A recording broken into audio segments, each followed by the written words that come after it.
pukul 11 ada kelas ini pergi tak ada. Tak, Kelas lain. saya esok. Last. Hari ni petang, if I right. Okey, a'udzubillahi minasyaitonirrajim. Bismillahirrahmanirrahim. Alhamdulillahirabbil alamin. Wassalatu wassalamu ala asyrafil anbiya'i wal mursalin wa ala alihi washabbihi ajma'in. Wassalamualaikum warahmatullahi wabarakatuh. Alhamdulillah, so hari ini kita akan bincangkan pertumbuhan perkembangan agama di dunia serta pertembungan tamadun yang ada. Ini juga adalah berkaitan tentang kita punya perbandingan agama. Sebab kita hidup dalam the brotherhood of humanity. Kita adalah saudara dalam kemanusiaan.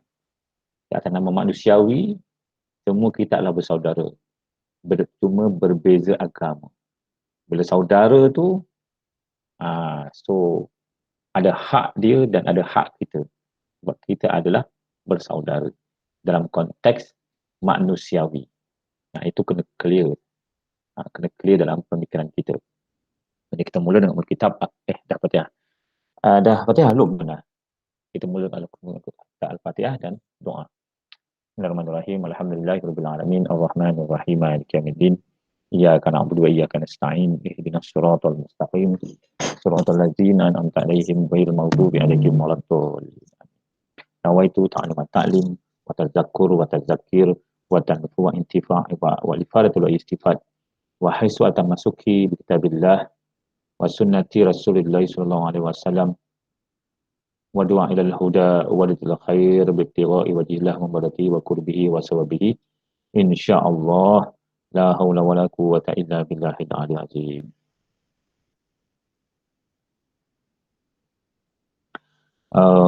Pada hari ini merupakan kelas terakhir kita.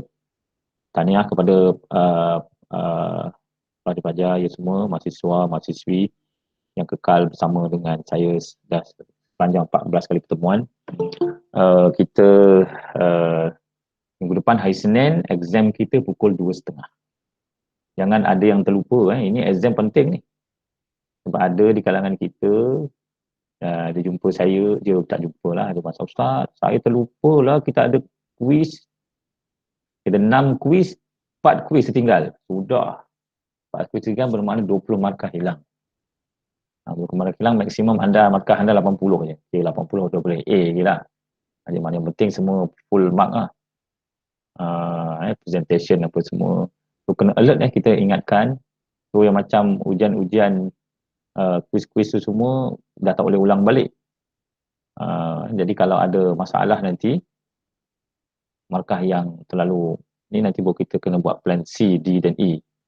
Supaya ada tugasan-tugasan lain. Kita tak nak lah. Kita cuba elakkan daripada asyik kena repeat lah. Kita akan pastikan semua lulus tapi mengikut prosedur. Tak ada markah kesian, tak ada lah. Maknanya kalau rendah sangat, dia ada tugasan lain yang dia perlu selesaikan. Tambahan. Jadi minta tolong perhatikan. Jangan sampai ada terlepas exam final. Kalau exam final saya tak boleh tolong.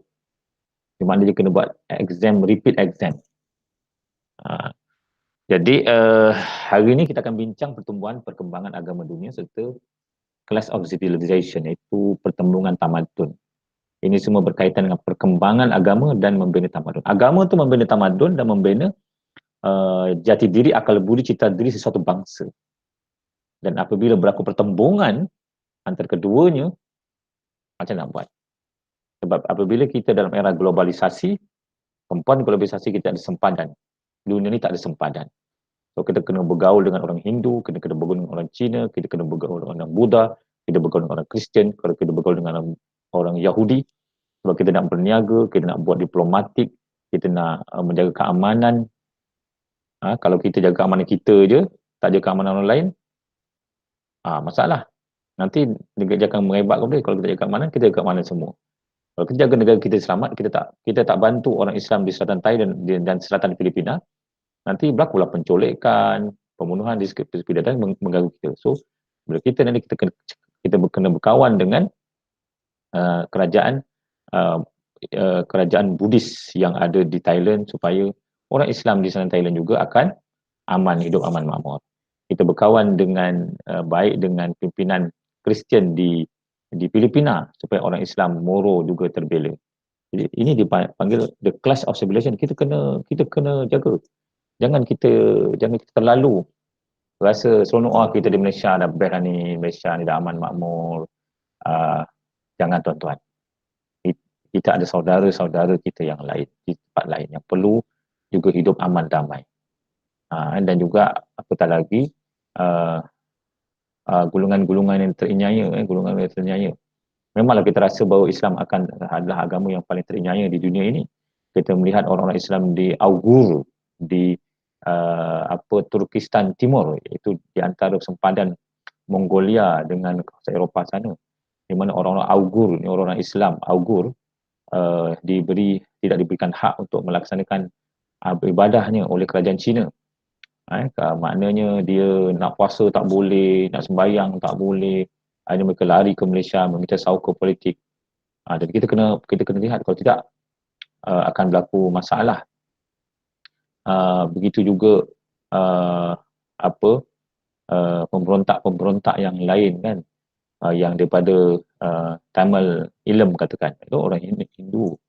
Tapi dia walaupun dianggap sebagai pengganas, tapi mesti ada sesuatu, dan dia pun dalam kata manusiawi, kita kena beri dia, bukan beri dia hak, tetapi beri dia berfikir supaya dia kembali.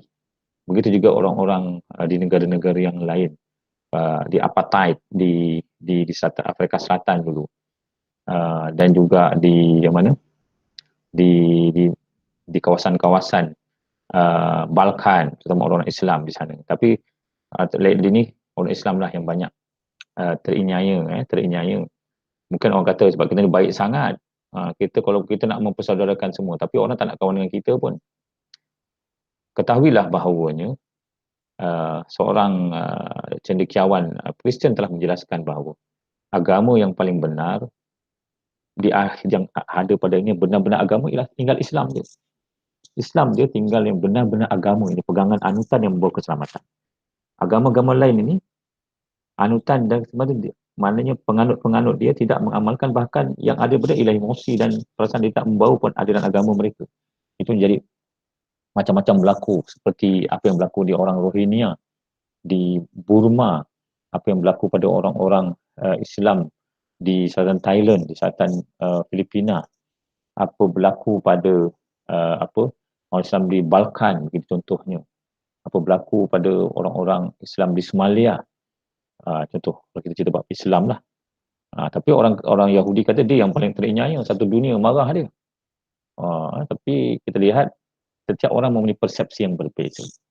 Apabila kita melihat sebagai saudara the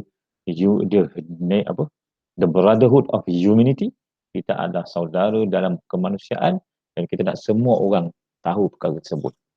Tanpa menafikan memang ada orang yang tak kerti bahasa lah dekat dunia ni.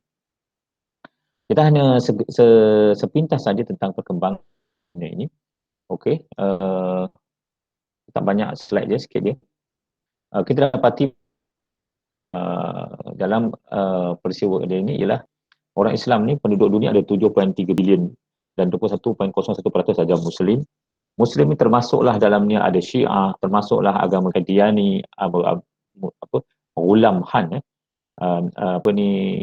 Mirza Ghulam Khan yang mengaku Nabi akhir zaman. PBB kata ini orang Islam juga. Dan Mirza Ghulam Khan punya grup ni amat dominan di Jerman, dan ramai orang Islam di Jerman dan Belanda itu adalah agama Qadiani. Kemudian yang paling majoriti ialah agama Kristian lah, 33.32%. Walaupun Kristian ni je bagilah Protestannya ada, Katoliknya ada, Anglikannya ada, tengoklah macam dia ada lebih banyak Kristiannya pecahan-pecahan, dan ada juga yang Ortodok, ada yang nama dia Kristian tapi tak amal pun Kristian. Kadang-kadang nak glamour, ramai je orang-orang Cina contohnya, dia letak nama dia Alex, James ke, sebab dia menunjukkan dia Kristian, tapi dia tak amal pun Kristian, cuma dia nak glamour ataupun dia nak berniaga. Non-religious 14, yang tak ada mengambil keputusan untuk tidak beragama. Kita tahu bahawa ramai orang etis. Bila agama dah pening, dia tak terlibat. Maknanya atis ni ranking ketiga. di dunia ini orang yang tidak ada agama, ranking ketiga, dia memilih untuk tidak beragama. Kalau ada religion tu 14.48 tu adalah termasuk animisme dan sebagainya, Buddhis dan Hindu. Okey. Termasuk Sikh itu dalam 12%. Jadi ini adalah kedudukan Islam.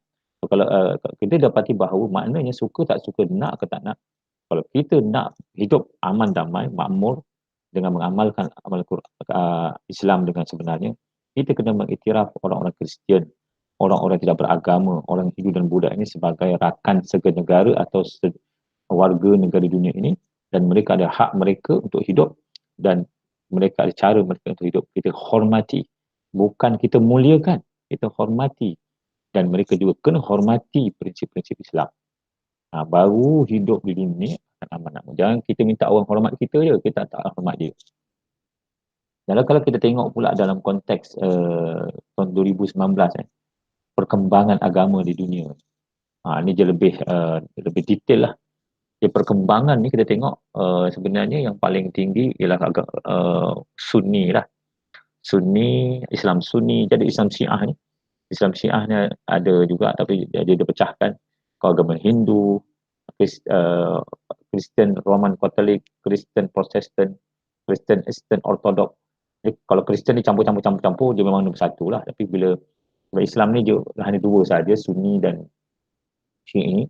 Jadi akhirnya dia menguasai semuanya lah. Kemudian Buddhis, Mahayana, kemudian ada Islam Buddhis terbaru. Ada Buddhis ni dua lah. Buddhis Mahayana ni banyak berada di Bali, dan Buddhis terbaru banyak berada di India, Buddha.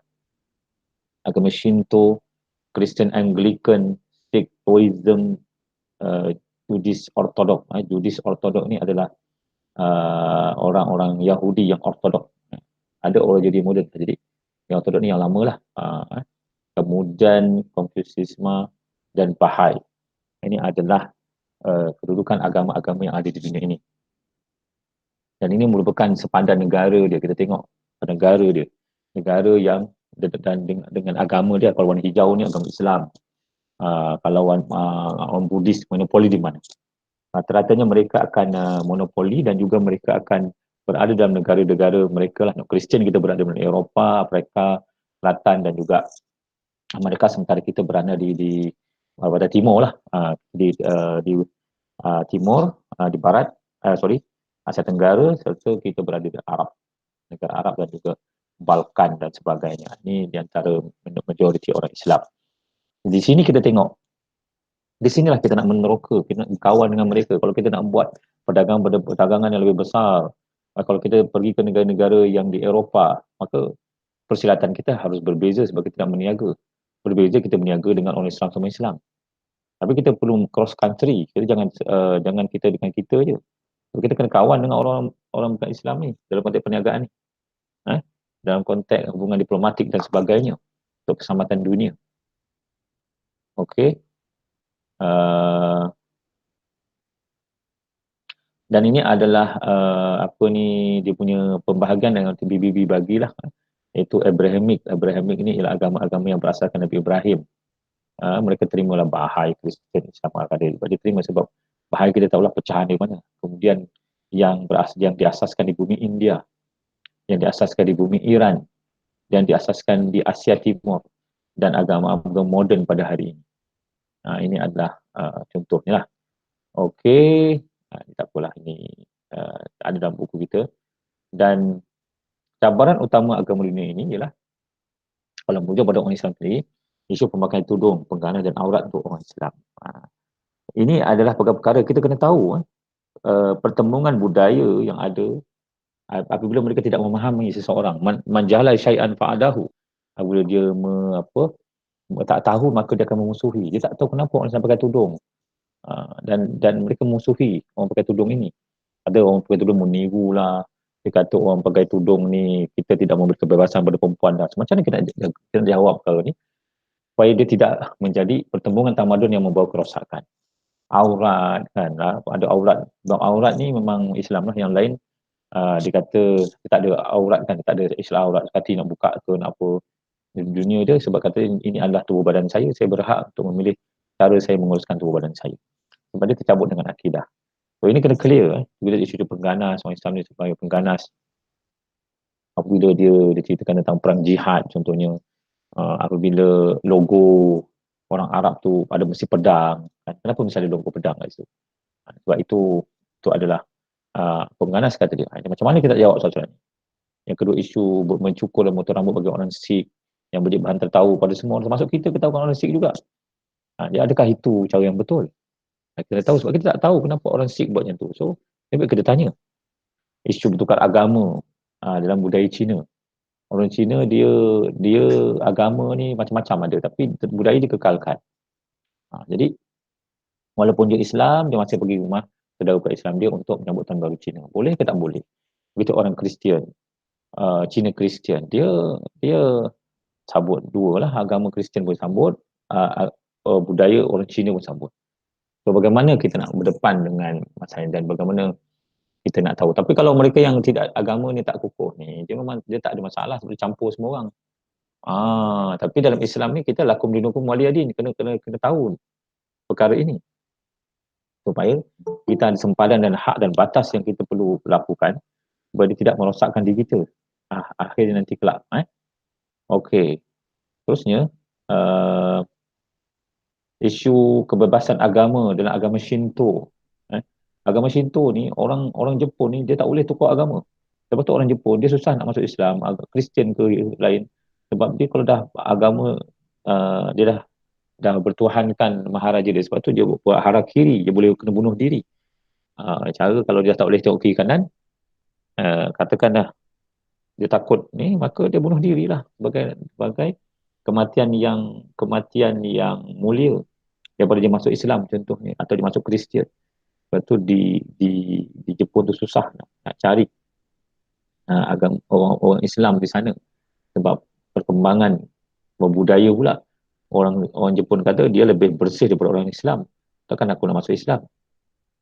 Dia lebih setia daripada orang Islam. Takkan dia nak masuk Islam? Setia dari sudut baru dia kahwin seorang. Sedangkan dalam Islam boleh kahwin 4, mana tak setia.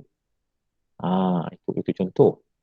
Agama Shinto jaga pokok, jaga apa, tapi orang Islam tebang pokok contohnya.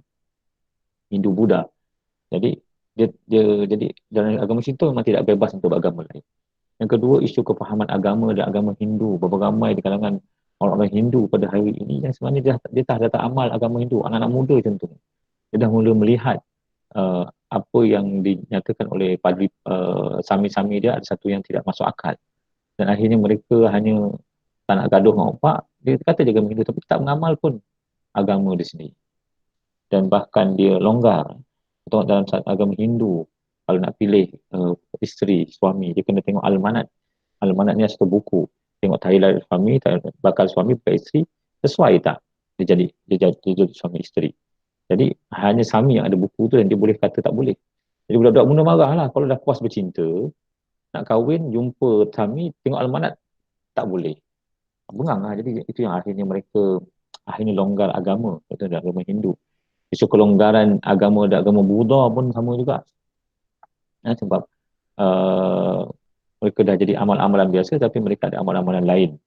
Dan perkembangan pemikiran yang ada yang kita bincang pada minggu lepas yang melanda semua agama-agama yang ada di dunia ini. Dan ini merupakan perkara-perkara yang kita harus fahami dan telaah bersama. Baik, kemudian kejap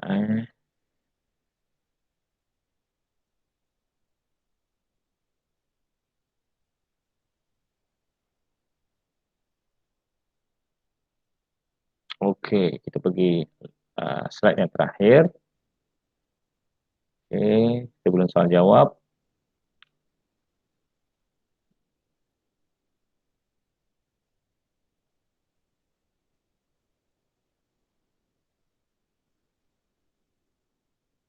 Nampak tak?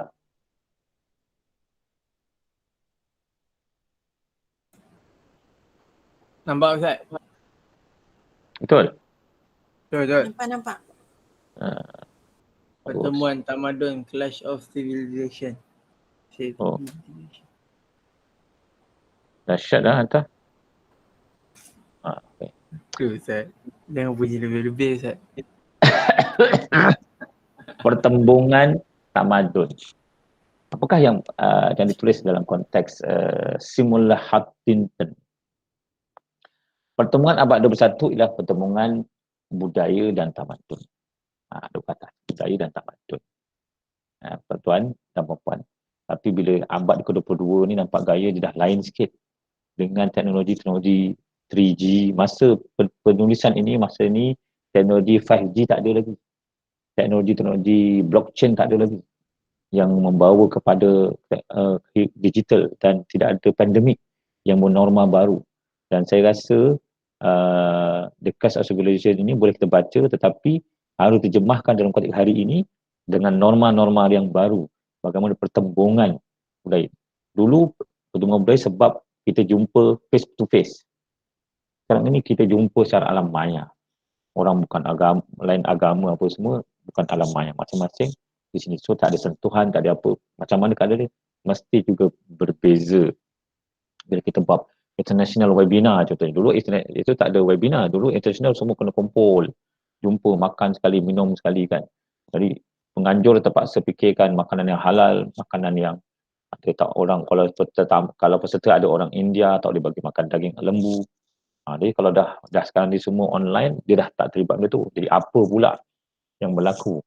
Jadi pertembungan abad ke-21 oleh Simon Huntington ini kita boleh baca tetapi mestilah implementasinya yang terkini yang merujuk kepada new norm, norma baru selepas pandemik ini. Dan apa yang tertulis ini adalah norma yang sebelum pandemik.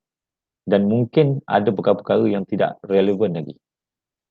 Kerana ada norma-norma yang baru. So kita akan bacakan sedikit demi sedikit. Dan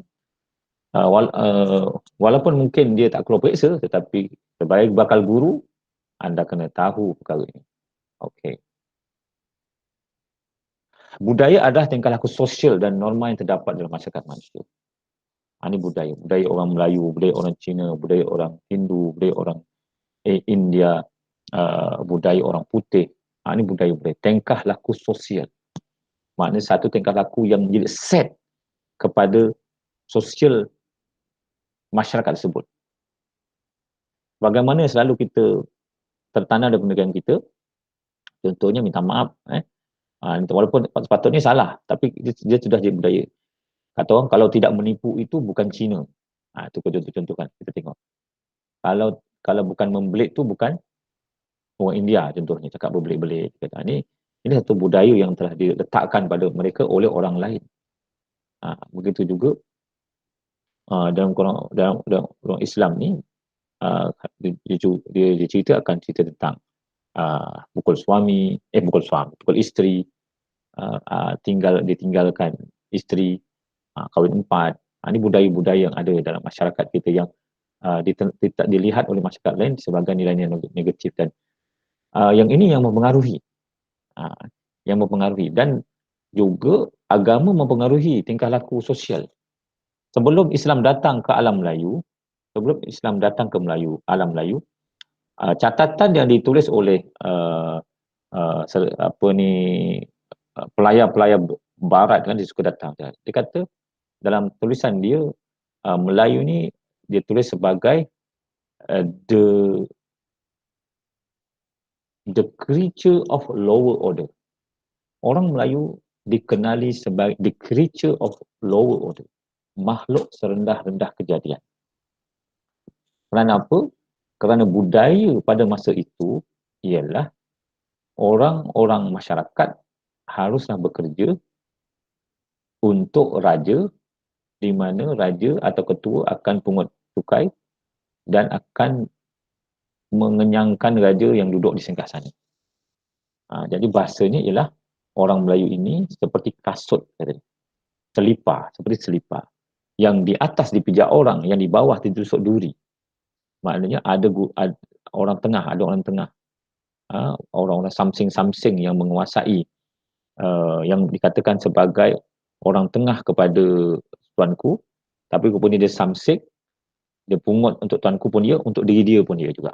Akhirnya orang Melayu ini adalah Dikatakan the creature of law order, tak berani melawan langsung, takut menderhaka kepada sultan yang ada satu yang mengaibkan, ada satu yang tak diterima bumi, macam-macam lah atau masyarakat yang ada. Tapi bila Islam itu datang ke Nusantara, akhirnya berjaya membetulkan budaya Melayu, diberikan pakaian yang sesuai untuk orang perempuan yang lebih baik. Kalau dulu mungkin berkemban aja. Kemudian diberikan budaya dan diberikan hak, serta mereka menjadi orang yang pemalu. Orang Islam Melayu ini jadi pemalu, malu untuk buat maksiat, malu untuk rasuah, malu untuk apa ni panggil khianat, malu untuk salah guna kuasa. Bila Islam tu datang, dia malu. Dipanggil dengan the stand of shame. Itulah dia Datuk Seri Fadil dalam bukunya Islam dan Melayu. Jadi orang Melayu malu. Sebab itu ada satu istilah dipanggil sebagai kain basah. Istilah yang dipanggil sebagai kain basah. Apa itu kain basah? Apa fungsi kain basah? Kain basah fungsi je nak tutup malu. Nak mandi kena ada kain basah untuk buat mandi sebab nak tutup malu. Bangsa lain tak ada. Kerana menunjukkan bahawa betapa Islam itu telah masuk ke dalam budaya masyarakat Melayu dan akhirnya menjadi satu nilai yang memperkasakan bangsa dan masyarakat tersebut. Begitu juga kalau kita tengok sebelum Islam datang ke Asia Tenggara. Orang-orang kita tinggal di gua dan sebagainya. Apakah lukisan-lukisan yang ditulis oleh gua? Lukisan-lukisan yang ditulis di dinding-dinding gua ini adalah menunjukkan betapa rapat mereka dengan budaya atau binatang-binatang. Hampir kesemua binatang ialah binatang babi, binatang lembu. Mana di sini ialah orang Melayu sebelum Islam ini, dia babi ni makanan dia lah. Tapi bila Islam itu datang, yang daripada makanan kesukaan dia menjadi benda yang haram dan mereka tak makan dan dibenci sehingga satu benda yang mengaibkan kalau kita panggil orang tu babi. Kalau kita panggil orang tu kucing, kita tak marah. Sebab kucing pun haram dimakan juga. Kita panggil, kucing. Tak marah. Tapi kalau kita panggil orang tu babi, marah dia. Sedangkan kucing pun haram dimakan. Tapi dalam konteks ini ialah makna budaya yang menyerap dalam masyarakat kita. Islam itu yang menjadikan kita menjadi begini. Tengok kalau Hindu menjadikan pemikiran orang masyarakat itu. Buddha, Kristian, Bahai itu akan tingkah laku sosial, membentuk budaya. Itu dipanggil budaya. Kemudian tamadun. Tamadun adalah peradaban yang diartikan kepada keadaan hidup masyarakat yang bertambah maju lalu mempunyai kemajuan dari segi lahiriah dan rohaniah. Tamadun. Kemajuan lahiriah dan rohaniah ini sama tamadun. Okey. Adakah orang Arab dipanggil bertamadun masa zaman jahiliah? Ya, lahiriahnya mereka bertamadun tapi rohani kosong. Sebab tu kita panggil tamadun Arab. Tamadun ini ialah tingkah laku masyarakat yang diisi dengan kerohanian. Sebab itu saya cakap tadi, budaya orang Melayu, tamadun Islam di tanah Melayu, dia merubah kepada masyarakat Islam yang macam mana. Jadi itu ialah bertambah majunya masyarakat kerana bertambah majunya lahiriah dan rohani. Makin tinggi amalan kerohaniannya, makin tinggi amalan fizikalnya yang kelihatan, makin tinggilah tamadun. Maknanya kalau hebat barat itu, tapi sebab dia tak ada rohani, tamadun barat tidak akan kukuh. Dia tidak ada roh. Tamadun barat ni tak ada roh sebab dia hanya lahiriah saja. Dia tidak ada roh dalamnya. Tak ada kerohanian. Tak ada nilai agama kalau ada pun Kristian. Pandangan Paul saja. Hidup. Jadi semakin maju bermakna semakin kuatlah kerohanian dan lahiriah. Katakanlah di Unisal ni kita makin kita lahiriahnya perpustakaan baru indah, kelas baru indah, ada aircon, setiap fakulti dicat baru, masuk ke dalam Unisal dengan pintu gerbang yang cantik dan indah. Maknanya apa kita nampak? Secara lahiriahnya hebat. Tetapi tanpa program budiman, lahiriah tak akan ke mana-mana. Sebab itu dengan program budiman ini, dia akan menyebabkan lahiriah dan rohani mahasiswa ini mahu kita nak membina tamadun, membina masyarakat. Dia bukan setakat lahiriah saja. Fungsi agama itulah dia yang akan menyebabkan diisikan fizikal baru tamadun itu akan betul-betul bertamadun. Peradaban sains Asia Timur secara budaya menegaskan dirinya dan ia berbanding dengan barat kerana pertumbuhan ekonomi yang pesat. Saya cakap tadi ialah contohnya kalau perkembangan sains di barat, dia cabut dia punya akidah. Memang belum Ibn Sina, dia Abysin, dia membuat macam-macam tamadun, dalam konteks cendekiawan mereka, ahli kimia, ahli astronomi, ahli ekologi, ahli semua barat, tetapi dia tidak ada nilai agama di situ, so dia dianggap sebagai satu peradaban. Peradaban, dia tamadun dan peradaban. Jadi bukan dia tamadun barat, tapi dia bukan peradaban barat. Bila peradaban itu dia merujuk pada lahiriah dan rohani juga berkembang secara sama. Okey. Tamadun Islam telah mengalami ledakan penduduk yang besar yang mendorong ketidakstabilan di kedua negara tersebut.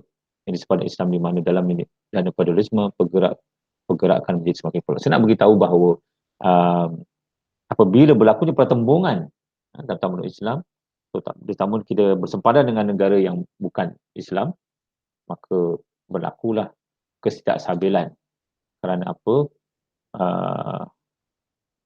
Sesuatu yang dah jadi kebiasaan pada satu bangsa itu nak diubah bukan masa yang senang. Bukan masa 1-2 hari. Maka akhirnya berlakulah feudalism, fundamentalis, pergerakan menjadi semakin popular. Dia nak kembali kepada zaman-zaman silam. Okay, ini contohlah saya beritahu. Jadi kalau kita contoh di sini ialah tamadun barat. Kalau ada sempang yang ini saya bagi ini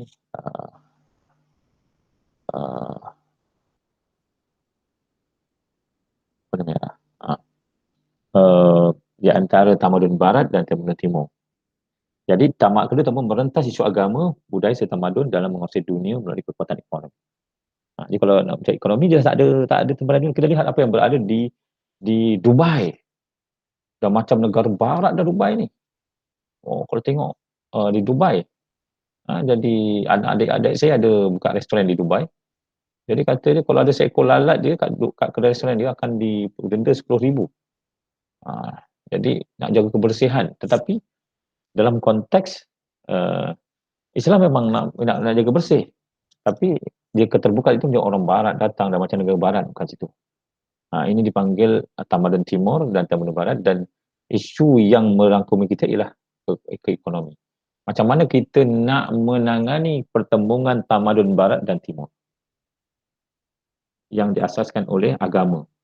Tamadun barat dan timur yang diasaskan oleh agama. Macam mana kita nak bertangani? Dan dia tetap berlaku pada hari ini.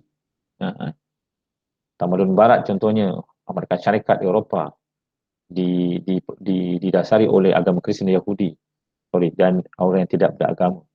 Tamadun timur, China, Jepun, Korea, Asia Tenggara, Islam, Hindu dan Buddha. Ini adalah asas-asas dan dasar mereka. Kita kena akui bila dia kata saja tamadun timur, dalam kepala orang barat, Islam, Hindu dan Buddha. Maknanya dia masukkan bakul yang sama. Hindu dan Buddha ini. Jadi kalau orang Islam, Hindu dan Buddha bergaduh sama sendiri, ke mana? Sebab dia kata kita di rumpun sama. Sebab dia tak faham. Dia tak faham. Tapi begitu juga orang Kristian dan orang Yahudi yang ada di di kawasan barat. Mereka juga mempunyai cabaran. Dia tak boleh berkawan antara orang Yahudi dan Kristian, dia berebut. Dan diam-diam mereka sebenarnya bertembung sama mereka. Jadi macam mana mereka nak membangunkan ekonomi dalam keadaan mereka sama mereka pun bertembung tak? Ini kita berbincang itu isu realiti. Kemudian punca pertembungan Kristian dan Islam, iaitu pertama ialah agama Kristian dan Islam sahaja yang membawa gerakan dakwah. Sebab ada misionari Kristian dan gerakan dakwah Islam. Orang Yahudi dia tak ada gerakan mengembangkan Yahudi hanya untuk orang Bani Israel dan dia tidak nak bangsa lain menganut agama lain. Sebab itu tidak ada pertembungan dalam konteks budaya kerana dalam konteks tiga agama ini dulu, Islam, Kristian dan Yahudi. Kerana Yahudi ada sistem dia untuk bangsa Israel saja. Tapi kalau agama Islam, Mama arsalnaka ila rahmatin alamin, maka kita nak membawa Islam kepada seluruh alam. Orang Kristian pun sama juga. Lepas itu berlakunya pertembungan antara Kristian dan Islam. Yang kedua, agama universal. Punca dia. Maknanya Islam for all. Kristian berkata, all juga. Semua atau apa-apa dalam arti diyakini kedua-dua pihak bahawa hanya kepercayaan mereka yang benar. Jadi konteks itu, dalam mengenal Allah Ta'ala, orang Kristian kata dia benar dan memahami Kristianiti, dan juga kita berkata kita benar, memang kita benar lah. Dan ini merupakan pertembungan yang berlaku kerana kedua-duanya membawa misi universal. Yang ketiga ialah teologi agama, iaitu nilai dan kepercayaan mereka. Bila agama tauhid, nilai kepercayaan kita tak ada masalah. Sama. Cuma problemnya ialah orang Kristian dengan meyakini tiga dalam satu, walaupun kata dia Tuhan tetap satu. Cuma Tuhan ni dia boleh menjelma, sekejap jadi bapa, dia boleh sekejap jadi Roh Kudus, sekejap jadi anak. Jadi Tuhan tetap satu kata dia. Dan Tuhan dia tak boleh dua dalam satu. Memang satu. Dia kata kalau ketika Tuhan menjadi Tuhan anak, maka yang ada hanya Tuhan anak. Tuhan bapa tak ada, Tuhan Roh Kudus tak ada. Ketika Tuhan menjadi Roh Kudus, Tuhan anak tak ada, Tuhan bapa tak ada. Kerana Tuhan ni menjelma dalam tiga bentuk. Bila isu penjelmaan saja, kita tak boleh terima. Dan itu dalam teologi agama juga ada pertembungan. Ini di antara yang berpunca kepada pertembungan orang Kristian dan orang Hindu, orang Islam. Kemudian kenapa bertembung? Sebab sejarah yang berbeza, bahasa yang berbeza, budaya yang berbeza, tradisi berbeza, paling penting agama. Kerana ada perbezaan inilah maka berlakulah pertembungan. Kenapa bertembung lagi? Dua menjadi tempat, dunia menjadi tempat kecil akibatnya berinteraksi dan semakin meningkat yang meningkat kesedaran tamadun. Lebih lagi bila dah sekarang dunia tanpa sepadan dengan berzooming dan sebagainya. Jadi kita dah boleh berkawan rapat dengan orang yang bukan Islam dan sebagainya. Dan sebenarnya kita tidak ada pertembungan budaya sangat kalau dia menolak tata cara kehidupan. Kalau orang tengah perut dengan orang Islam yang orang Islam yang tidak berpegang pada agama dan orang Kristian yang tidak berpegang pada agama mereka nak jadi bisnesmen tak ada hal ya. Dia boleh dia letakkan sistem budaya agama di belakang. Dan dunia semakin kecil. Sekarang ini untuk pergi Jepun kita memerlukan 5 jam naik kapal terbang. Tapi kalau nak cari maklumat sekali send SMS dia dah tahu dah maklumat satu di Jepun. Tak perlu kapal terbang untuk mendarat. Tak perlu keluar duit banyak-banyak nak pergi sampaikan maklumat. Oleh kerana permodal ekonomi dan perubahan sosial, orang terpisah dari identiti tempatan yang sudah lama wujud. Sebenarnya agama telah menggantikan jurang ini yang menjadikan asas identiti. Sebab itu, dalam konteks agama, bila Islam sahaja, maka tak kisahlah kau daripada negara mana pun, kita adalah saudara. Begitu Kristian, tak kisah daripada mana-mana pun, mereka adalah bersaudara. Tapi dalam konteks Islam, pemodernan ini tidak mengganggu perubahan sosial atau perubahan sosial ini, tidak mengganggu perkembangan tamadun. Sebab mereka dah melihat satu peradaban yang lebih besar. So, kesedaran tamadun ditingkatkan oleh peranan agenda barat, bukan agenda barat, agenda barat. Jadi agenda barat ni dia membawa sebuah kesedaran. Pentingnya untuk kita berdialog antara tamadun. Ciri-ciri dan berbeza budaya kurang berubah oleh itu, kurang juga dikonformikan dan disahkan di politik yang ekonomi. Okey, sekarang ni kalau dia sedikit perkongsian, tak ada masalah. Kita buat makan boleh. Orang kita dah boleh makan nasi Arab, kita boleh makan nasi uduk, kita boleh makan makanan orang Cina, sop sayur ke, nasi goreng Cina. Kita tak ada masalah dalam makanan tu. Orang Cina pun makan nasi lemak, orang India pun makan nasi lemak, kita makan roti canai. Jadi makan ketupat.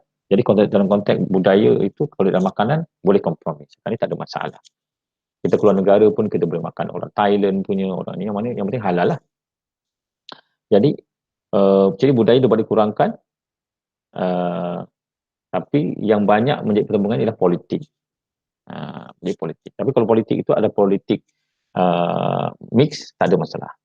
Sebab tu cabaran utamanya ialah politik perkauman.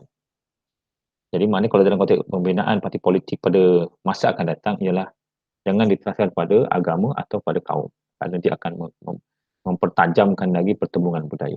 Maka hendaklah partai-partai politik persatuan yang mana menerima kepelbagaian agama, pelbagaian bangsa untuk bersama dalam tu, bahawa itu adalah logo lambang kepada kestabilan sesebuah negara itu apabila diperintah oleh mereka yang berlatar belakang yang berbeza.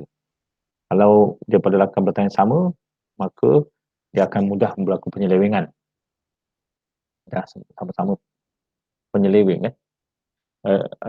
Regenerasi ekonomi semakin meningkat, regenerasi ekonomi yang berjaya akan membawa kesedaran tamadun. Maknanya kawasan-kawasan ekonomi seperti di Amerika Syarikat meningkat dan ekonomi berjaya, dan pada masa inilah perlu diadakan kesedaran tamadun supaya ekonomi-ekonomi yang membangun ini dapat seiring dengan pergerakan tamadun. Kalau tidak, memang kita menjadi orang kaya tapi kita ada akhlak. Without soul. Excellent without soul. Okey. Itu di antara program budaya. Saya ingin simpulkan. Sebelum tu, ada siapa nak tanya sebelum saya simpulkan? Anak-anak, ada siapa nak tanya?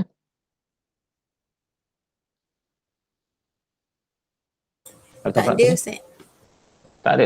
Tak sabar nak jawab periksa dah? Tak ada. Okey.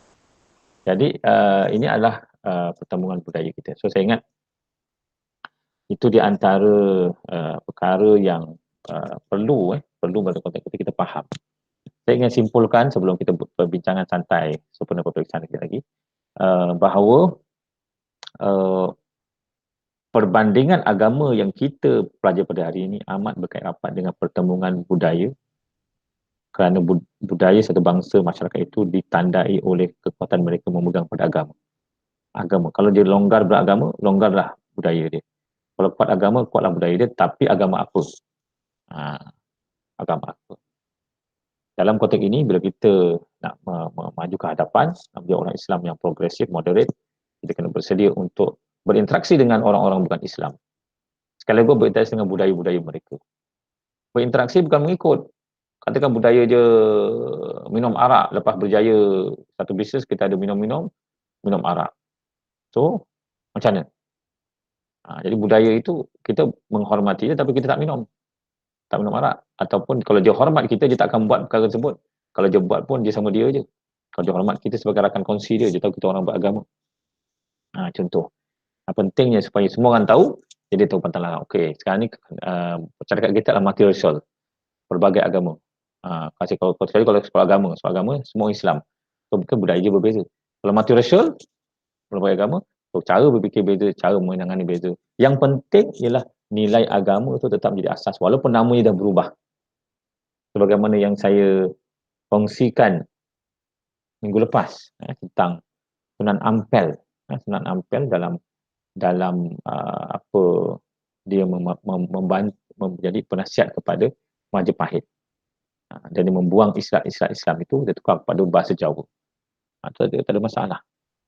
Dan inilah adalah persiapan guru-guru semua ketika guru-guru berada di kelas masing-masing, apabila kita berjumpa dengan mereka. Dan juga ketika dia campur masyarakat. Kalau kita guru agama, kita tak campur masyarakat lah. Masa kita bertemu dengan orang India, orang Cina, kita tunjukkan akhlak yang baik, budi pekerti.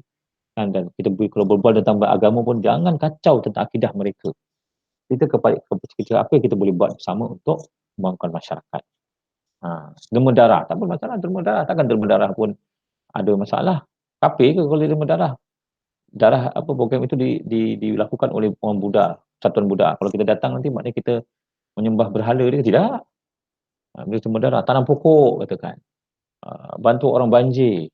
Tak ada masalah. Dan ini adalah memahami dan akhirnya dia akan mengurangkan the class civilization, pertembungan itu akan dapat dilonggarkan.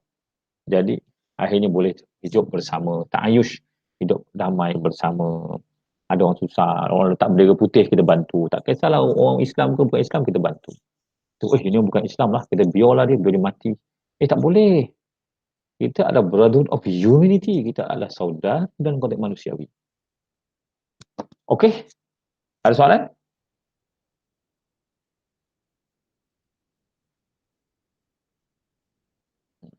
Saya kena stop recording sebab nanti kan